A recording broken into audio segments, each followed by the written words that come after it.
Hi everyone, പുതിയൊരു വീഡിയോയിലേക്ക് എല്ലാവർക്കും സ്വാഗതം. പ്രവാസിയായിട്ടുള്ള ആളുകൾക്കിടയിലുള്ള സാമ്പത്തിക അച്ചടക്കമില്ലായ്മ അല്ലെങ്കിൽ എമർജൻസി ഫണ്ട് പോലും കയ്യിലില്ലാത്തൊരവസ്ഥ, അതിനൊക്കെ കുറിച്ചാണ് ഞാൻ ഇന്നത്തെ വീഡിയോയിൽ പറയുന്നത്. അത് ഭൂരിഭാഗം പ്രവാസികളും ഫേസ് ചെയ്യുന്നൊരു പ്രശ്നമാണ്. പക്ഷെ അതാരും നമ്മൾ പ്രത്യക്ഷത്തിൽ ചോദിച്ചു കഴിഞ്ഞാൽ ആരും സമ്മതിക്കില്ല. അപ്പോൾ അതിൻ്റെ കുറച്ച് സൊല്യൂഷൻസും പിന്നെ ആളുകൾ ശ്രദ്ധിക്കേണ്ട കുറച്ച് കാര്യങ്ങളൊക്കെയാണ് ഞാൻ ഇന്നത്തെ വീഡിയോയിൽ പറയുന്നത്. ഇപ്പോൾ ഒരു എക്സാമ്പിൾ എടുത്തു കഴിഞ്ഞാൽ, ഒരു UAE-യിലുള്ള ആളുകളാണെങ്കിൽ ഒരു 2500 ദിർഹംസ് ആണ് നിങ്ങളുടെ സാലറി എന്ന് വിചാരിക്കുക. 2500 സാലറി എന്ന് വിചാരിക്കുമ്പോൾ അതൊരുപാട് പ്രശ്നങ്ങളൊക്കെ ഉള്ള ആൾക്കാരുണ്ടാകും. വീട്ടിലൊക്കെ ഒരുപാട് പ്രശ്നങ്ങൾ, ലോണ്, സാമ്പത്തികമായിട്ടൊക്കെ പ്രശ്നങ്ങളൊക്കെ ഉള്ള ആളുകളായിരിക്കാം. പക്ഷേ എന്നിരുന്നാലും അവരെന്ത് വിചാരിക്കണം, എനിക്ക് 2500 കിട്ടുന്നില്ല, 2300 കിട്ടുന്നുള്ളൂ എന്നുള്ളൊരു ചിന്ത അവരുടെ മനസ്സിൽ വരണം. ഈ 2300 മാറ്റി വെച്ചിട്ട് ബാക്കി ഒരു 200 രൂപ ഉണ്ടല്ലോ, ആ 200 രൂപയല്ല ദിർഹംസ്, ആ 200 ദിർഹംസ് എപ്പോഴും നിങ്ങളുടെ ഒരു എമർജൻസി ഫണ്ടായിട്ട് മാറ്റി വെക്കുക. അതെന്തന്നെ നിങ്ങൾക്ക് ചിലവുകൾ വന്നാലും അല്ലെങ്കിൽ ഇത് ഈ പറഞ്ഞ പോലെ വേറെയുള്ള കാര്യങ്ങളൊക്കെ വന്നു കഴിഞ്ഞാൽ നിങ്ങൾ അതെവിടെയും തൊടാതെ വെക്കുക. ഇപ്പം നിങ്ങൾ ഏകദേശം ഒരു വർഷം കഴിഞ്ഞിട്ടാണ് നാട്ടിലേക്ക് പോകുന്നത്. അപ്പോൾ ഈ ഒരു 12 മാസത്തെ 200 ദിർഹംസ് വെച്ച് നമുക്ക് 2400 ദിർഹംസ് നമ്മുടെ കയ്യിലുണ്ട്. അങ്ങനെ സൂക്ഷിക്കാൻ പറ്റും. ഈ 2400 ദിർഹംസ് പറയുമ്പോൾ നാട്ടിലെ വലിയൊരു എമൗണ്ടായി, നമുക്ക് ഏകദേശം 60,000 രൂപയുടെ അടുത്തായി അത്. അപ്പോൾ അത് പല ആളുകളുടെ ഒരു പ്രശ്നം എന്താണെന്ന് വെച്ചാൽ, അവരത് പറയും, അടുത്ത മാസം സ്റ്റാർട്ട് ചെയ്യാം, അടുത്ത മാസം സാലറി വരുമ്പോൾ സ്റ്റാർട്ട് ചെയ്യാം, ഈ മാസം കൂടി ഇങ്ങനെ പോട്ടെ, അങ്ങനെയുള്ള കാര്യങ്ങളൊക്കെ. അപ്പോൾ അത് ഭൂരിഭാഗം ആളുകളുടെ ഒരു സ്വഭാവം ആ രീതിയിലാണ്. ആരും അതിപ്പം തന്നെ തുടങ്ങാം എന്നുള്ളതൊന്നുമില്ല. പിന്നുള്ളൊരു പ്രശ്നം എന്താണെന്ന് വെച്ചാൽ, ഈ നമുക്ക് ആവശ്യമില്ലാത്ത സാധനങ്ങൾ വരെ നമ്മൾ പർച്ചേസ് ചെയ്യുക എന്നുള്ളതാണ്. അതുപോലെ പിന്നെ ആളുകളുടെ ഒരു സ്വഭാവമാണ്, നമ്മളിപ്പോൾ അടുത്ത വർഷമാണ് നാട്ടിലേക്ക് പോകുന്നതെങ്കിൽ ആ പോകുന്നവരേക്കും എന്തെങ്കിലുമൊക്കെ സാധനങ്ങൾ മറ്റുള്ളവർക്കൊക്കെ വേണ്ടി ഇങ്ങനെ പർച്ചേസ് ചെയ്ത് വെക്കുക. കണ്ട സാധനങ്ങളൊക്കെ ഒരു ഓഫറിൽ കിട്ടിയാൽ അതൊക്കെ ഇങ്ങനെ പർച്ചേസ് ചെയ്ത് വെക്കുക, സൂക്ഷിച്ച് വെക്കുക എന്നുള്ളത്. അപ്പോൾ എൻ്റെ അഭിപ്രായത്തിൽ നമ്മൾ മറ്റുള്ളവരെ പ്രീതിപ്പെടുത്താൻ വേണ്ടിയിട്ടേ, അതായത് നമുക്ക് കുടുംബ കാര്യങ്ങളൊക്കെ വേണം, പക്ഷേ എന്നിരുന്നാലും ചില ആളുകളുടെ ഒരു പ്രശ്നമാണ്, അത് എല്ലാവർക്കും അവരെ സന്തോഷിപ്പിക്കാൻ വേണ്ടി കുറേ സാധനങ്ങൾ വാങ്ങിക്കുക. അതിങ്ങനെ നമ്മുടെ സമ്പാദ്യത്തിൽ നിന്ന് ഒരു ഭാഗം മാറ്റി വെച്ചിട്ട് ഇതൊക്കെ വാങ്ങിച്ചിട്ട് നമ്മൾ ഇത് കൊണ്ടു കൊടുത്താൽ നമ്മൾ എന്താ പറയുക, ആഗ്രഹിക്കുന്ന ഒരു സമയത്ത് അതായത് നമ്മൾ സഹായം പ്രതീക്ഷിക്കുന്ന ഒരു സമയത്ത് ചിലപ്പോൾ ഈ സാധനങ്ങളൊന്നും കൊടുത്ത ആൾക്കാരുടെ അടുത്ത് നമുക്ക് കിട്ടിക്കൊള്ളുന്നില്ല. അപ്പോൾ ഈ മിക്ക ആളുകളുടെയും വിചാരം എന്താണെന്ന് വെച്ച് കഴിഞ്ഞാൽ, ഇപ്പോൾ അവരുടെ കയ്യിൽ പൈസ ഉള്ള സമയത്ത് അവരിതൊക്കെ ചെയ്യും. അപ്പോൾ മറ്റുള്ളവർക്ക് ഇവരോട് ഭയങ്കര സ്നേഹമായിരിക്കും. ഇവർ വിചാരിക്കുന്നത് എന്താണെന്ന് വെച്ചാൽ എല്ലാ കാലം ഇതുപോലെ തന്നെ ആയിരിക്കും അവർ എന്നുള്ളതാണ്. അവർ ഈ സ്നേഹമൊക്കെ കാണുമ്പോഴേ തിരിച്ചു കിട്ടും എന്നുള്ള രീതിയിലൊക്കെയാണ്. പക്ഷെ അതൊക്കെ വെറുതെ ഒരു തോന്നൽ മാത്രമാണ്.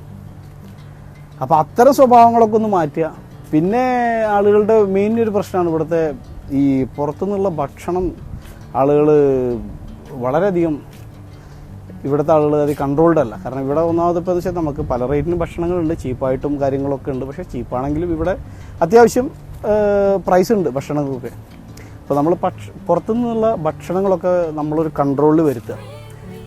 അങ്ങനെ വരുത്തി കഴിഞ്ഞാൽ നമുക്ക് ഈ മാസം ഈ പറഞ്ഞ പോലെ ഒരു 200 ദിർഹംസ് എങ്കിലും നമുക്ക് നമ്മുടെ ഒരു എമർജൻസി ഫണ്ടായിട്ട് മാറ്റി വെക്കാൻ പറ്റും.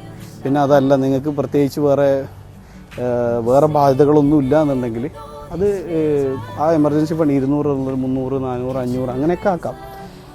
അങ്ങനെ ആക്കുമ്പോഴുള്ളൊരു ഗുണം എന്താണെന്ന് വെച്ചാൽ, നമ്മളിപ്പോൾ വേറെ പല ആളുകളും ഇപ്പോൾ വർഷത്തിലൊക്കെ പല രാജ്യങ്ങളിലേക്കൊക്കെ യാത്ര ചെയ്യുന്നു, അല്ലെങ്കിൽ വേറെ അവർ പല കാര്യങ്ങളൊക്കെ ചെയ്യുമ്പോൾ നമ്മൾ വിചാരിക്കും, അയ്യോ എന്നെക്കൊണ്ടത് പറ്റുന്നില്ലല്ലോ, എനിക്കത് പറ്റിയില്ലല്ലോ. അപ്പോൾ അവർ ചെയ്യുന്നത് എങ്ങനെയെന്ന് വെച്ചാൽ ഇതുപോലെ ആയിരിക്കും. അവർക്ക് കിട്ടുന്നതിനൊരു പങ്ക് അവർ മാറ്റി വെച്ചിട്ടൊക്കെ ആയിരിക്കും വർഷത്തിലൊരു ഫോറിൻ ട്രിപ്പ്, അല്ലെങ്കിൽ അവർക്ക് ഇഷ്ടപ്പെട്ട ഒരു സ്ഥലം, അല്ലെങ്കിൽ അവരിഷ്ടപ്പെട്ട എന്തെങ്കിലും ഒരു കാര്യങ്ങളൊക്കെ ചെയ്യുന്നത്. ഇത് ഈ ഭൂരിഭാഗമായിട്ടുള്ള ആളുകളുടെ പ്രശ്നം എന്താണെന്ന് വെച്ചാൽ, അവർ ഇപ്പോൾ ഒരു എക്സാമ്പിൾ പറഞ്ഞു കഴിഞ്ഞാൽ, ചില ആളുകളുടെ ഒരു പ്രശ്നം എന്ന് വെച്ചാൽ, ഈ മൊബൈലിൻ്റെ വെർഷനും അതിൽ പുതിയ മോഡലൊക്കെ വരുമ്പോൾ അത് വാങ്ങിക്കുക എന്നുള്ളത് മിക്ക ആളുകളുടെ ഒരു പ്രശ്നമാണ്. അപ്പോൾ കയ്യിലുള്ള ഫോൺ ഏകദേശം ചിലപ്പോൾ ഒരു വർഷം പഴക്കമൊക്കെ ആയിട്ടുണ്ടാവുള്ളൂ. എന്നിരുന്നാൽ കൂടി അവർക്ക് പുതിയൊരു ഇത് കാണുമ്പോൾ അത് മാറ്റുക, അല്ലെങ്കിൽ അതുപോലെ തന്നെ പുതിയ ഗാഡ്ജറ്റ്സുകൾ, പല സാധനങ്ങൾ എന്താണോ പുതുത് അത് വാങ്ങിക്കുക എന്നുള്ളത് വലിയൊരു ഇതാണ്. അപ്പോൾ അത്തരം നമുക്ക് ആവശ്യമില്ലാത്ത കുറേ കാര്യങ്ങൾ ഒഴിവാക്കിയാൽ തന്നെ നമ്മുടെ ഒരുവിധം ചിലവുകളൊക്കെ നമുക്ക് കുറയ്ക്കാൻ പറ്റും. ഇങ്ങനെ അനാവശ്യമായിട്ടുള്ള കാര്യങ്ങളെക്കുറിച്ച് നമുക്ക് സേവ് ചെയ്യാൻ പറ്റും. അപ്പോൾ വീഡിയോ കാണുന്ന ആളുകൾ നിങ്ങൾ ഇതുവരെ അങ്ങനെ ഒരു എമർജൻസി ഫണ്ടിൻ്റെ കാര്യം നിങ്ങൾ നാളെ ചെയ്യാം എന്ന് വിചാരിച്ച് മാറ്റി അങ്ങനത്തെ ഒരു തീരുമാനം മാറ്റി വെച്ചിട്ടുണ്ടെങ്കിൽ നിങ്ങൾ ആ തീരുമാനം മാറ്റുക. നമുക്ക് നാളെ എന്നൊന്ന് പറഞ്ഞൊരു സമയമല്ല, അതായത് നല്ല സമയം എന്ന് വരുമെന്ന് വിചാരിച്ചിട്ട് നമുക്കൊരു കാര്യം ഉണ്ടാവില്ല. നമ്മൾ ഇപ്പോഴത്തെ നമ്മളുടെ സിറ്റുവേഷൻ വെച്ചിട്ട് നമുക്ക് എന്ത് ചെയ്യാൻ പറ്റും, അതായത് ഇപ്പോൾ നിങ്ങൾക്ക് 200 ദിർഹംസ് പറ്റുന്നില്ല, 100 ദിർഹംസേ പറ്റുന്നുള്ളൂ, അല്ലെങ്കിൽ 50 ദിർഹംസേ പറ്റുന്നുള്ളൂ, നിങ്ങളെക്കൊണ്ട് എന്താണോ പറ്റുന്നത് മാറ്റി വെക്കുക. അത് പലതുള്ളി പെരുവെള്ളം ആണല്ലോ. അപ്പോൾ നമുക്ക് അത് നാട്ടിലേക്കൊക്കെ പോകുന്ന സമയത്ത്, അല്ലെങ്കിൽ നമുക്ക് വേറെ എന്തെങ്കിലും ഒരു വളരെ അത്യാവശ്യം വരുന്നൊരു സമയത്ത് നമുക്ക് ആ ഒരു എമൗണ്ട് എത്രയാണോ നമുക്കത് ഉപകരിക്കാൻ പറ്റും. അതായത് നിങ്ങളുടെ ജീവിതത്തിലെ പല ആഗ്രഹങ്ങളും ഉണ്ടായിരിക്കും. ചിലപ്പോൾ നിങ്ങൾക്ക് ഇപ്പോൾ വേറൊരു രാജ്യത്തേക്ക് യാത്ര ചെയ്യണമെന്നായിരിക്കും, അല്ലെങ്കിൽ വേറെ എന്തെങ്കിലും സംഭവങ്ങളൊക്കെ ആയിരിക്കാം. അപ്പോൾ അതിനൊക്കെ ചിലപ്പോൾ ഈ ഒരു ഫണ്ട് നിങ്ങൾക്ക് ഉപകരിക്കും. ഇപ്പോൾ ചില ആളുകൾ വിചാരിക്കും എനിക്ക് ഒന്നിച്ച് കിട്ടിയിട്ട് ചെയ്യാം, അങ്ങനെയുള്ള കാര്യങ്ങളൊക്കെ ഉണ്ട്. അപ്പോൾ അത് ഈ ഒന്നിച്ച് കിട്ടുന്നത് എങ്ങനെയാണെന്ന് വെച്ച് കഴിഞ്ഞാൽ ഇതുപോലെ ഇങ്ങനെ സ്വരുക്കൂട്ടിയാൽ തന്നെ കിട്ടുള്ളൂ.